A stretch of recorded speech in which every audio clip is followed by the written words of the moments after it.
noise is getting louder and louder in the anticipation of watching these two play.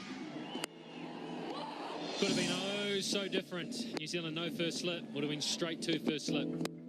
After that, there was some good balls that went past the outside edge, but the Indians were patient. They weathered, it wasn't really a storm early on. They just got themselves established, and once the hardness of the ball had been taken out, or the hardness of the seam and the shine had come off it, they were into it.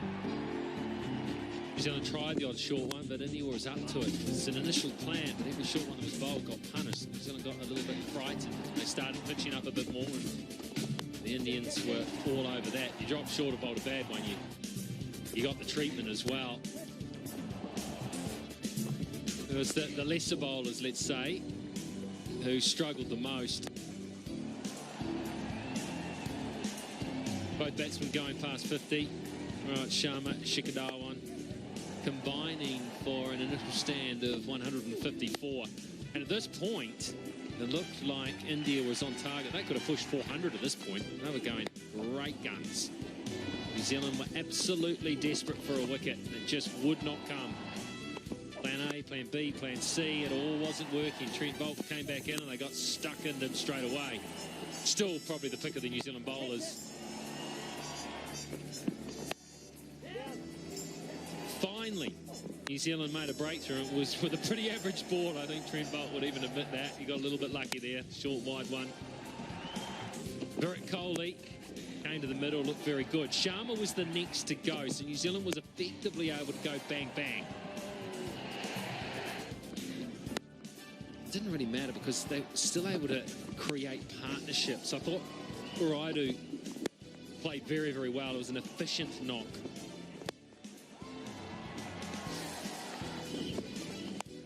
And with Virat Kohli, they were really taking it to the New Zealanders. The run between the wickets was good too. You won't see any of that here. You'll see the big hits. But they were taking on the field. Then finally the short ball did work for New Zealand. That was Virat Kohli gone. In came MS Dhoni to a reception worthy of a Kohli or a Tendulkar. At this point, they were looking to get on with it. Lockie Ferguson got a caught and bowled there. New Zealand had for just a wee bit, was starting to look like they were going to finish the strongest of the teams. But the Indians had other ideas. That was not flash at all. Just a little bit casual there from Colin de Grandhomme. And New Zealand conceding about 30 from the last couple of overs.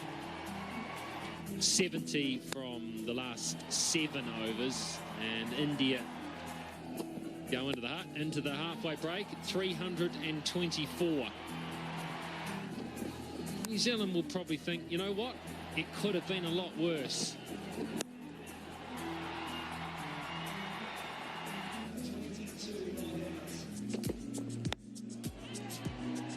Gupta was the first to go. Just got him between slashing and running, and so didn't get it far enough. Williamson had a fantastic over where he absolutely took to Mohammad Sami.